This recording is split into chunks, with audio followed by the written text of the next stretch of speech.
Hi, sixth graders.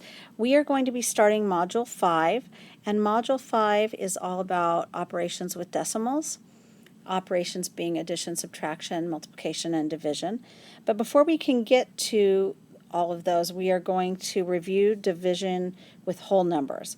So on your table of contents, would you please add Lesson 5.1, and the title is Dividing Whole Numbers.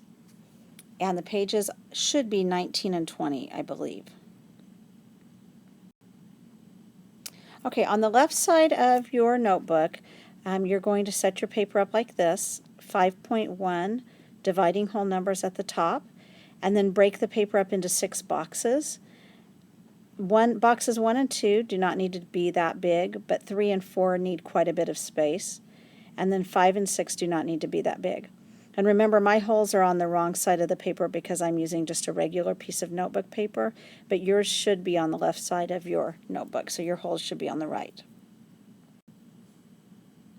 Okay, let's get started by going over the meaning of division. When you divide, you are splitting something into equal groups. And so I gave a really easy example here, 24 divided by 6. And we're just going to review some terminology for division. The number you're dividing, whatever you start with, is called the dividend. And so I've drawn an arrow and labeled the dividend. Whatever you're dividing by is called the divisor. In this case, it's 6. And then the answer in a division problem is the quotient. So in this case, 4 is the quotient. So go ahead and write those in box number 1. Okay, in box number 2, we're going to talk a little bit about estimating quotients. It means making an educated guess about the answer before you go into a division problem. And this can really help you to determine whether or not the answer you get is reasonable. And it can help you catch silly mistakes when you're doing long division, because it's really easy to make a mistake when you do long division. One of the most important things you need to do is set up the problem neatly, and you need to be very, very neat and line up your numbers very carefully when you divide. But one of the things we can do is we can estimate a quotient before we get started, and that can help us to see if our answer is reasonable when we actually divide. So in this case, the problem 96,464 divided by 362. Okay, the way we estimate, one way to estimate the answer or the quotient is to round the dividend and the divisor. So if I round the dividend, sorry, that was the bell here at school. If I round the dividend, 96,464, it's going to round up to 100,000 because it's at 96,000, and if I could either stay down at 90 or go up to 100,000, but because the next number in the thousands place is 5 or more, I'm going to round up. And that 9 will become a 10, and so that becomes 100,000. Then I'm going to round the divisor, 362. If I round that to the nearest hundredth, that gives me 400. And so the problem then becomes 100,000 divided by 400, which is still maybe not as easy as we'd like, but it's much easier to work with. So I can say 400 does not go into 1, it does not go into 10, and it does not go into 100. So I have to go all the way over to 1,000 to divide. And 400 will go into 1,000 2 times, and then I multiply that, and that gives me 800. And I subtract 800 from 1,000, and that gives me 200. Then I bring down the next 0, and I now have 400 goes into 2,005 times, and that goes in evenly. So I subtract 2,000, and that leaves me with 0. But I have one more 0 at the end, and so I have to bring that down, and 400 will go into 0 times, so I put 0 at the top. So my answer should be somewhere near 250 when I work the problem. Okay, box number 3. We are going to talk about the steps of long division. And there's a little saying, a little phrase that you can use to help you remember the steps. And the phrase is, does McDonald's sell cheeseburgers really? And the D in does stands for divide. The M in McDonald's stands for multiply. The S in sell stands for subtract. The C in cheese stands for check your work. The B in burgers stands for bring down. And the R in really means repeat the steps. So that's what we're going to use those steps on this problem. And so go ahead and write this problem down and write down the steps there. And then we're just going to start dividing when you're ready. So we're going to follow the steps. So the first thing we have to do is divide. So I have to say 362 will not go into 9, and it will not go into 98, but it will go into 984. So 362 will go into 984 2 times, and you might have to do some guessing and checking as you go. But it will go in 2 times. So I'm going to put a 2 there. Then I'm going to multiply 362 times 2, and that gives me 724. And again, you might need to use some scratch paper to do that, and that's fine. It's a good idea so that you keep everything neat. And then I subtract. My third step is to subtract. So 4 minus 4 is 0. 8 minus 2 is 6. 9 minus 7 is 2. Now, what I am left over with should be smaller than my divisor. If it's equal to or bigger than my divisor, then I did not divide correctly, because the number that I'm left with should be lower. Okay, so since my answer is less than my divisor, I should be in good shape. So my next step after I subtract it is to check my work and make sure that I lined up my numbers correctly, that I did my multiplication correctly and my subtraction correctly, and it looks like I did. So I'm going to go to the next step, which is to bring down the next number. And so I'm going to use red to show you. I'm just going to draw an arrow down here. I'm going to bring the 6 down. And so now that becomes 2,606, and 362 will go in to 2,606 7 times. And you might have to do some multiplication and play around with that to figure that out. But I know that 3 times 7 is 21, and since 362, is a little bigger than 300, then I went with 7. And so 362 times 7, if I do the math, is 2,534. So I'm going to write that down because I'm going to do the next step, which is to subtract.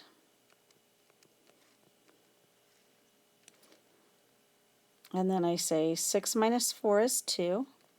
0 minus 3, I can't do that, so I have to regroup. So I take one of the hundreds and make 10 tens.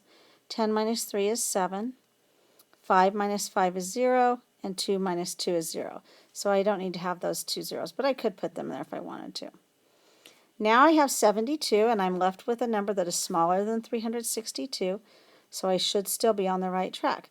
And now I'm going to repeat. So I'm going to say 362 does not go into 72, but I'm going to bring down the next number. And this becomes 724. And 362, I know from up above that it goes into 724 2 times evenly. And I'm going to subtract it. And that gives me 0. And since I have 0, no remainder, I don't need to repeat anymore. So that's just a refresher on long division. Okay, for box number 4, we're going to be talking about dividing with a remainder. It would be nice if everything divided perfectly evenly and we didn't have to worry about remainders, but unfortunately that's not usually the case. So there are 3 ways you can divide when you have a remainder, or 3 ways you can answer. You can write your answer with an actual remainder. You can write your answer with a fraction. And you can write your answer in decimal form. So we're going to work out this problem, 1,850 divided by 12. I'm going to write it a little bit bigger over here because my stylus is too big to do that one. Okay, so I say 12. I'm going to start with my steps. I'm going to divide first. 12 does not go into 1, but it will go into 18 one time. And then I'm going to multiply. 1 times 12 is 12. Then I'm going to subtract. 18 minus 12 is 6.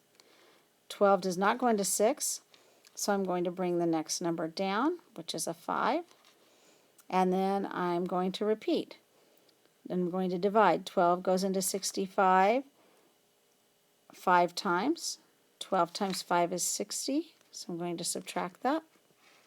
5 minus 0 is 5, and 6 minus 6 is 0. 12 does not go into 5, so I'm going to bring down the next number, which is a 0, which means, and then I'm going to repeat. 12 goes into 50 4 times. 4 times 12 is 48. I'm going to subtract, and that gives me 2. So I can write my answer as 154 remainder 2, which is how they're doing it in the book for this lesson. But I could also call this 154 and 2/12, which would reduce to 154 and 1/6. So that's another way of answering it. Then the third way is to work it out and to create a decimal, which we've done before. I could add a decimal after the 0, and I could keep adding zeros, and I could work it out in decimal form. And if I did that, I would get 154.17. So all three of these are acceptable answers. As you get into the higher grades, you will not be using the straight remainder very often. Most likely you will use the decimal form. So it is a good idea to get in that habit now. But like I said, the book does use remainders in this chapter some. Okay, for box number 5, we're going to do our first example, and I apologize that it's blurry. I'm going to rewrite it anyway so that I can do it bigger. But the problem is 4,514 divided by 74. Okay, so I'm just going to rewrite it so that, number 1, you can see it better, and number 2, so I have room to work. So 4,514, and I'm going to divide that by 74. Okay, and I'm just going to start. I'm going to divide. 74 does not go into 4, and it does not go into 45. So 74 will have to go into 451, and it goes in 6 times. Then I'm going to multiply. 74 times 6, if I multiply that out, gives me 444. Then I'm going to subtract that. 1 minus 4, I can't do that, so I have to regroup. It becomes 11 minus 4 is 7. And 4 minus 4 is 0, and 4 minus 4 is 0, so it just stays as 7. Then I'm going to bring down my 4. So 74 goes into 74 one time. And that one's pretty easy.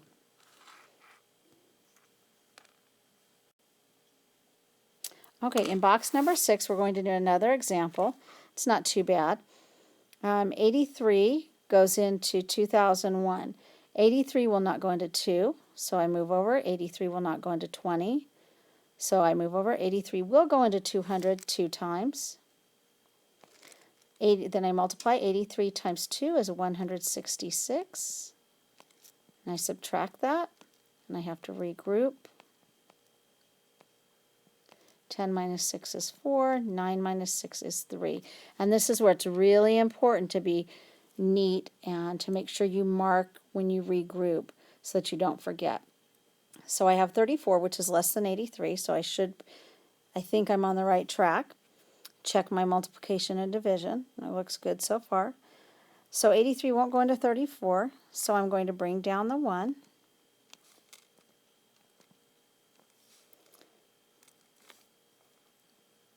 And it becomes 341. 83 goes into 341 4 times. And I multiply 4 times 83 is 332. Then I subtract, and I have to regroup. It becomes 11 minus 2 is 9. 3 minus 3 is 0, and 3 minus 3 is 0. So I can write this as 24 remainder 9. Or I can write it as 24 and 9 over 83.